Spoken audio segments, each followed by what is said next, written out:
तो कहानी की शुरुआत में हम एक वॉर के दौरान डैन और उसके साथियों को पानी में गिरते हुए देखते हैं। यहाँ से 28 साल पहले की कहानी बताई जाती है, जहाँ डैन एक हाई स्कूल में बायोलॉजी का टीचर होता है। डैन अपनी वाइफ एमी और बेटी मूरी के साथ रहता है। डैन को आर्मी रिसर्च लैब में काम करने का इंटरेस्ट होता है, इसलिए उसने आर्मी रिसर्च लैब में जॉब अप्लाई किया होता है, जिसका आज ही के दिन इंटरव्यू है। डैन अपने घर जाता है। आज उसके घर में क्रिसमस पार्टी होती है। तभी डैन एमी को इंटरव्यू के बारे में बताता है, जिस पर एमी उसे गुस्सा होती है, क्योंकि वो चाहती है कि डैन आज का दिन उसकी फैमिली के साथ स्पेंड करे। साथ ही एमी बताती है कि तुम्हारे पिता ने मूरी को क्रिसमस कार्ड भेजा है, जिससे डैन को गुस्सा आता है, क्योंकि वो अपने पिता से नफरत करता है। असल में उसके पिता ने उसे छोड़ दिया था, तब से ही डैन उनसे बात नहीं करता है। इसके बाद डैन अपने इंटरव्यू के लिए जा रहा होता है, जिस दौरान उसे कॉल से पता चलता है कि उन्होंने उसको रिजेक्ट करके वो जॉब किसी और को दे दी है। डैन को बहुत गुस्सा आता है और वो अपनी फाइल को डस्टबिन में डालकर घर के अंदर आ जाता है, जहाँ वो मूरी और एमी के साथ बैठकर फुटबॉल मैच देखने लगता है। जिस दौरान बीच मैच में अचानक एक पोर्टल खुलता है और देखते ही देखते उसके अंदर से बहुत सारे सोल्जर्स बाहर आते हैं। इन सोल्जर्स की लीडर लेफ्टिनेंट हार्ट भी वहाँ आती है, जो सभी लोगों को बताती है कि वो लोग फ्यूचर से आए हैं, जहाँ 2051 में व्हाइट स्पाइक्स नाम के एलियन और इंसानों के बीच जंग छिड़ गई है और वो इस जंग में हार रहे हैं। अगर ऐसा ही चलता रहा तो अगले 11 महीने में पूरी धरती से इंसानों का खात्मा हो जाएगा। हार्ट सभी को हेल्प करने का कहती है, ताकि वो इस जंग में जीत सकें। इस इंसिडेंट के बाद सभी देश उनकी हेल्प के लिए आम लोगों को सेना में भर्ती करके उन्हें फ्यूचर में भेजते हैं, पर फिर भी फ्यूचर वाली दुनिया में इंसानों की आबादी 5 लाख से कम बचती है। साथ ही फ्यूचर में भेजे 50% लोगों के जान गंवाने से अब लोग फ्यूचर में जाने के लिए सवाल उठाने लगते हैं, जिसके चलते सभी फ्यूचर में जाने के लिए विरोध करने लगते हैं। असल में सभी को सिर्फ 7 दिन के लिए भेजा जाता है। अगर वो 7 दिनों तक वहाँ जिंदा रहे तो वापस पास्ट में आ जाते हैं। इधर मूरी भी इस बात से परेशान होकर रोने लगती है और अपनी माँ को कहती है कि वो कभी भी फ्यूचर में ना जाए। तभी डैन वहाँ आता है और मूरी से बात करके उसे शांत करता है। अगले दिन जब डैन क्लास में होता है, तब उसके फोन में एक अलर्ट मैसेज आता है। असल में डैन को जल्द से जल्द आर्मी रिसर्च सेंटर में आने का कहा जाता है। डैन जल्दी से वहाँ जाता है, क्योंकि उसे लग रहा था कि उसे अब जॉब मिल जाएगी, लेकिन यहाँ आने पर सोल्जर उसके हाथ को एक मशीन में डालते हैं। तब डैन को पता चलता है कि वो लोग उसे फ्यूचर में लड़ने के लिए भेजने वाले हैं। वो डैन को ये भी बताते हैं कि उसकी 7 साल में डेथ हो जाएगी। डैन इनसे कुछ पूछ पाता, तभी उसके हाथ में एक डिवाइस लगा दिया जाता है, ताकि वो लोग डैन को ट्रैक कर सकें। और उसे बताया जाता है कि अगर उसने इस डिवाइस के साथ छेड़छाड़ की तो उसे जेल भी हो सकती है। अब डैन को 24 घंटे के अंदर अपने पर्सनल काम निपटाने को कहा जाता है, क्योंकि उसके बाद उसे जंग के लिए ट्रेन किया जाएगा। ये सब डैन की मर्जी के बिना हुआ था, पर अब वो कुछ नहीं कर सकता था। तभी हम एमी को देखते हैं, जो कि एक थेरेपिस्ट है और फ्यूचर से वापस आए लोगों की काउंसलिंग करती है। इसके बाद वहाँ डैन आता है और एमी को बताता है कि उसे 2051 में भेज रहे हैं। एमी जानती थी कि वहाँ से वापस आना मुश्किल है, इसलिए वो डैन को वहाँ जाने से मना करती है, जिस पर डैन बताता है कि उन्होंने मेरे हाथ पर ट्रैकर लगा दिया है, इसलिए अब चाहकर भी वो कुछ नहीं कर सकता। जिस पर एमी डैन को उसके पिता की हेल्प लेने को कहती है, क्योंकि सिर्फ उसके पिता ही उस डिवाइस को बाहर निकाल सकते हैं। इसके बाद वो अपने पिता के पास जाता है, जहाँ उसके पिता डिवाइस को निकालने के लिए तैयार हो जाते हैं, पर पुरानी बातों को याद करते हुए दोनों के बीच बहस होने लगती है।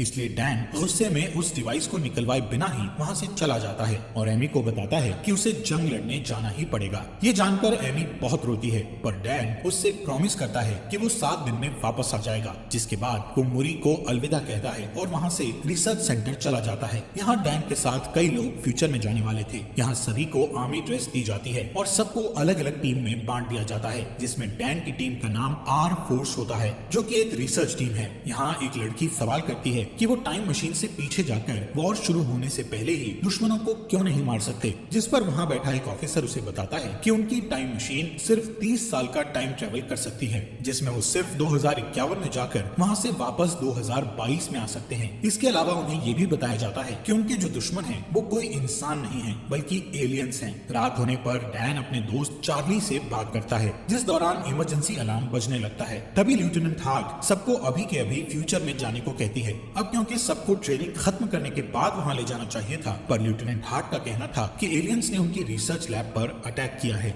अगर वो लैब तबाह हो गई तो वो वॉर में हार जाएंगे। इसके बाद सभी को एक जगह पर बुलाया जाता है और फिर एक एक करके उन्हें फ्यूचर में भेजने लगते हैं, जिस दौरान सिस्टम में कुछ खराबी आ जाती है, जिसके कारण वो सभी जमीन पर पहुंचने की जगह आसमान में ही रह जाते हैं और फिर एक एक करके सभी नीचे गिरने लगते हैं। ये वही सीन था जो हमें कहानी की शुरुआत में दिखाया था। यहाँ डैन और कुछ लोग एक स्विमिंग पूल में गिरते हैं, जबकि बाकी के लोग जमीन पर गिरकर मर जाते हैं। यहाँ के हालात देखकर वो सभी दंग रह जाते हैं क्योंकि हर तरफ सिर्फ एलियंस थे। इसके बाद हम फ्यूचर की दुनिया की कर्नल को देखते हैं जो बचे हुए लोगों से कांटेक्ट करती है। वो डैन को टीम लीडर बनाते हुए कहती है कि उसे रिसर्च लैब में फंसे लोगों को बचाना होगा। डैन अपनी टीम के साथ लैब की ओर निकल जाता है। सभी लैब पहुंच जाते हैं और देखते हैं कि एलियंस ने सभी लोगों को मार दिया है। जब कर्नल को इस बारे में पता चलता है तो वो बहुत दुखी होती है और डैन को लैब में रखी हार्ड ड्राइव लाने को कहती है। इन लोगों के पास ज्यादा टाइम नहीं होता है क्योंकि एलियंस लैब में आने वाले थे। जिसके बाद कर्नल डैन को लैब में रखी सभी बायोलॉजिकल मटेरियल भी साथ लाने को कहती है। जिस दौरान वहाँ एलियंस भी आने लगते हैं, इसलिए यहाँ की आर्मी लैब पर बॉम्ब गिराकर उसे पूरी तरह तबाह करने के लिए निकल जाती है। कर्नल बताती है कि डैन और उसके साथियों के पास सिर्फ 3 मिनट है, जिसके बाद लैब को ब्लास्ट कर दिया जाएगा। पर जब वो लोग लैब के बाहर जा रहे होते हैं तभी एलियंस उन पर अटैक कर देते हैं। ये एलियंस बहुत ही ताकतवर होते हैं और उन पर गोलियों का कोई असर नहीं होता है। एलियंस के अटैक में डैन के कुछ साथी मारे जाते हैं।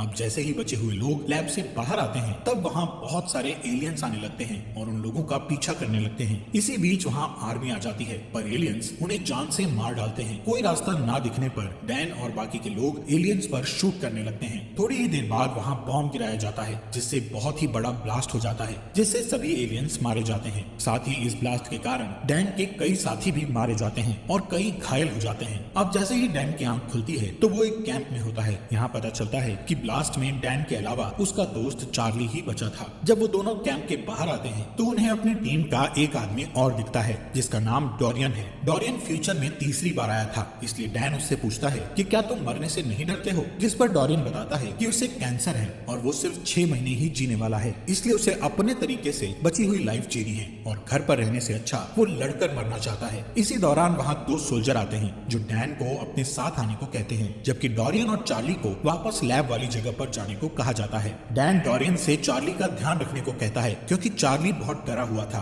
और वहाँ वापस जाना नहीं चाहता था। दूसरी ओर डैन जब कर्नल से मिलता है तो उसे पता चलता है कि वो उसकी बेटी मूरी है। असल में मूरी फ्यूचर में बड़ी हो चुकी थी। डैन उसे कर्नल की पोस्ट पर देखकर बहुत ही खुश होता है और खुशी से रोने लगता है। अब जैसे ही डैन उसे हक करने वाला होता है तब मूरी उसे रोक देती है। साथ ही उससे कहती है कि मैंने तुम्हें यहाँ पर इमोशनल होने के लिए नहीं बुलाया है बल्कि एक खास वजह से बुलाया है। जब डैन उस वजह को पूछता है तो मूरी उसे वक्त आने पर सब कुछ बताने का कहती है। इसके बाद मूरी डैन को अंदर ले जाती है और फीमेल व्हाइट स्पाइक्स के बारे में बताती है। मूरी का कहना था कि फीमेल एलियन बहुत ताकतवर और गुस्सैल होती है जो कि जमीन के नीचे अपना घोंसला बनाती है और एलियंस को पैदा करती है। इस फीमेल एलियंस की हिफाजत सभी मेल एलियंस करते हैं और उसकी हिफाजत में अपनी जान तक दे देते हैं। मूरी डैन को अपने साथ एक मिशन पर ले जाने का कहती है। इस मिशन में वो फीमेल एलियन को पकड़कर उसके डीएनए से एक टॉक्सिन बनाना चाहती है जिससे सभी एलियंस को मारा जा सके। असल में सभी अब तक मेल एलियंस को मार रहे थे लेकिन फीमेल एलियंस को मार पाना मुश्किल था। अगर फीमेल एलियंस मारी जाएं तो फिर और एलियंस पैदा नहीं होंगे और बचे हुए एलियंस को मारकर वो दुनिया को बचा लेंगे। इसके बाद वो सभी उस जगह पर जाते हैं जहाँ फीमेल एलियंस जमीन के अंदर रहती थी। इस जगह पर जाकर मूरी डैन को ऊपर ही रहने को कहती है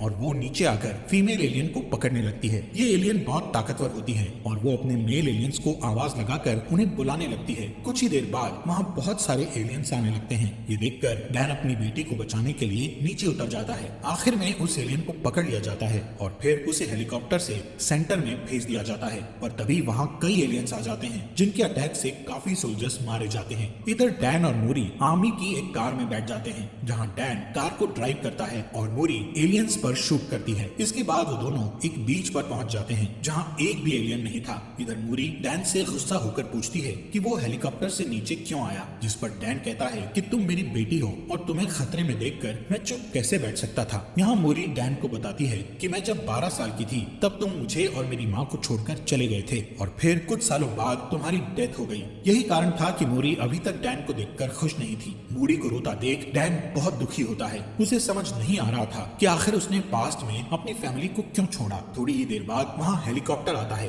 और समुद्र के बीच बने आर्मी सेंटर में ले जाता है। इस जगह को इतना खास बनाया गया था कि कोई भी एलियन वहाँ ना आ सके। इस जगह पर ही उस फीमेल एलियन को रखा गया था। मूरी उसका ब्लड सैंपल लेकर उसका डीएनए निकालती है। डीएनए चेक करने पर उसे पता चलता है कि उसे अभी कई सैंपल लेकर हजारों टेस्ट करने होंगे, तब जाकर एक टॉक्सिन बनेगा। इस टॉक्सिन के बनने के बाद वो सभी एलियंस को आसानी से मार सकेंगे। मूरी सभी डीएनए सैंपल्स पर काम करती है पर उसे अभी तक परफेक्ट डीएनए सैंपल नहीं मिला था। ये सैंपल सिर्फ 60% और 50% तक सीमित चिंतित होते थे। मूरी पूरी रात जागकर सैंपल टेस्ट करती है, पर अभी तक उसे कोई अच्छा रिजल्ट नहीं मिलता है। इसके बाद वहाँ डैन आता है और मूरी को रेस्ट करने का कहता है। आज ही के दिन डैन को यहाँ 7 दिन हो चुके थे, इसलिए अब उसे वापस 2022 में जाना था। डैन मूरी से पूछता है कि आखिर उसने उसे यहाँ क्यों बुलाया था, जिस पर मूरी कहती है कि अगर ये टॉक्सिन बन गया तो इसे अपनी दुनिया में वापस लेकर जाना तुम्हारा काम है, क्योंकि यहाँ और टॉक्सिन बनाने में काफी वक्त लग जाएगा, पर जब तुम इसे लेकर अपनी दुनिया में जाओगे तो इसे बनाने के लिए काफी वक्त होगा। जब ये टॉक्सिन बन जाएगा तो वो अपनी दुनिया में वॉर को शुरू होने से रोक सकते हैं। इसी दौरान उन्हें एक डीएनए सैंपल टॉक्सिन 100% होते हुए दिखता है।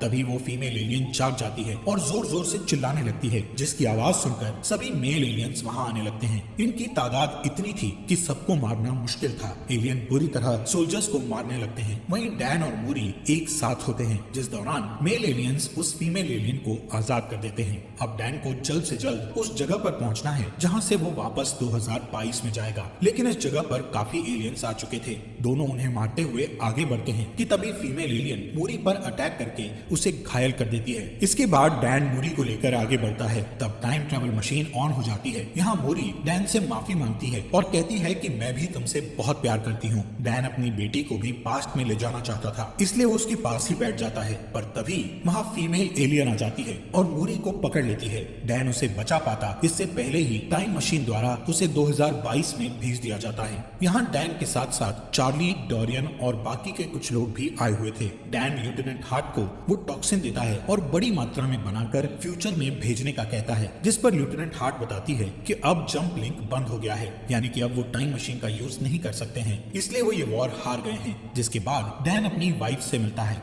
डैन फ्यूचर में मूरी की डेथ को लेकर बहुत दुखी था। जब वो घर आकर मूरी को देखता है तो उसे गले लगा लेता है और रात भर उसके रूम में ही बैठा रहता है। जिसके बाद एमी उसके पास आती है। तब डैन उसे फ्यूचर की मूरी के बारे में बताता है और डैन फ्यूचर में होने वाले वॉर को रोकने के लिए कुछ करने का सोचता है, इसलिए वो सबसे पहले डोरियन के पास जाता है और उससे एलियन का नेल मांगता है, जो कि डोरियन ने फ्यूचर में जाकर अपने पास रख लिया था। इसके बाद वो दोनों उस नेल को लेकर चार्ली के पास जाते हैं। चार्ली उस नेल पर रिसर्च करता है तो उन्हें पता चलता है कि उनके नेल्स पर ज्वालामुखी की राख लगी हुई है। चार्ली बताता है कि ये राख चाइना में फटे ज्वालामुखी की राख है। तब डैन कहता है कि लेफ्टिनेंट हार्ट ने बताया था एलियन का पहला हमला रशिया में हुआ था, फिर उनके नेल्स में चाइना की ज्वालामुखी की राख क्यों है। तभी डैन को उनका एक स्टूडेंट याद आता है जो कि ज्वालामुखी टॉपिक के बारे में बहुत कुछ जानता था, इसलिए वो तीनों उसके पास जाते हैं, जहाँ स्टूडेंट बताता है कि आज से 1000 साल पहले चाइना में ज्वालामुखी फटा था, जिसकी लहरें रशिया तक भी पहुंच गई थी और फिर वो राख में बदलकर वहीं पर जम गई थी। फिर कुछ समय बीतने के बाद वो जगह बर्फ से ढक गई। ये सब जानने के बाद वो समझ जाते हैं कि जरूर कोई एलियन शिप वहाँ आई होगी और फिर बर्फ ढकने के कारण वो वहीं दब गए होंगे, जो कि 2051 में बर्फ पिघलने के बाद धरती के ऊपर आ गए। इसके बाद डैन और चार्ली डिफेंस ऑफ सिक्योरिटी के पास जाकर उन्हें सारी थियोरी बताते हैं और रशिया जाकर सभी एलियंस को वॉर के पहले ही मारने को कहते हैं, लेकिन वो उन दोनों की थियोरी पर यकीन नहीं करता है, इसलिए उनका साथ देने से मना कर देता है। इसलिए वो तीनों खुद ही वहाँ जाकर उन एलियंस को मारने का सोचते हैं। अब डैन अपने पिता से हेल्प मांगने के लिए जाता है क्योंकि उनके पास प्लेन था। डैन अपने पिता को सारी बात बताता है और कहता है कि उसे एलियंस को मारने के लिए रशिया के ग्लेशियर आइलैंड पर जाना होगा, जिसके लिए उसे उनके प्लेन और एक पायलट की जरूरत है। डैन के पिता उसकी बात मान जाते हैं और साथ चलने के लिए रेडी हो जाते हैं। इसके अलावा डैन लेफ्टिनेंट हार्ट की मदद से बहुत सारा टॉक्सिन बनवा चुका था, जिसे लेकर वो रशिया चले जाते हैं। यहाँ डैन अपने साथ एक टीम लेकर गया हुआ था। वो सभी ग्लेशियर आइलैंड के ऊपर पहुंच जाते हैं और एक ब्लास्ट करके जमीन के नीचे जाते हैं, जहां उन्हें एक एलियन शिप दिखाई देती है जो कि काफी टाइम पहले क्रैश हो गई थी। वो अंदर जाकर देखते हैं तो उन्हें एलियंस की डेड बॉडीज दिखती हैं। यहाँ उन्हें पता चलता है कि कुछ एलियंस अपने आप को जिंदा रखने के लिए सो रहे हैं, जिसके बाद वो अभी टॉक्सिन से उन एलियंस को मारने लगते हैं, जिस दौरान फीमेल एलियन जाग जाती है और उन सब पर हमला कर देती है। तब डोरियन सबको शिप से बाहर जाने का कहकर शिप को ब्लास्ट करके सब कुछ खत्म करने का कहता है। इसके बाद वो सभी एलियंस एक एक करके बाहर आने लगते हैं, जिन्हें डैन के पिता शूट करके मारते हैं, लेकिन ज्यादा एलियन होने के कारण डोरियन को शिप ब्लास्ट करनी पड़ती है, जिससे डोरियन की भी डेथ हो जाती है। यहाँ सिर्फ चार्ली, डैन और उसके पिता ही बचे थे। डैन के पिता बताते हैं कि एक एलियन यहाँ से भाग गया है। अब दोनों उसे ढूंढते हैं और चालाकी से उस पर शूट करते हैं। ये वही फीमेल एलियन होती है जो कि बहुत ताकतवर है और उसे आसानी से मार पाना बहुत मुश्किल है। तभी वो वहाँ से भागकर छुप जाती है और डैन पर अटैक करती है। ये देख डैन के पिता उस पर अटैक करके डैन को बचाते हैं, पर थोड़ी देर बाद वो डैन के पिता पर अटैक करती है। तब डैन जल्दी से उठकर उस एलियन को जान से मार देता है। इसके बाद डैन अपने घर आ जाता है और उसके साथ उसके पिता भी होते हैं। अब डैन डिसाइड करता है कि वो ऐसी कोई गलती नहीं करेगा जिससे उसका परिवार बिखर जाए। और इसी के साथ ये मूवी यहीं पर खत्म हो जाती है।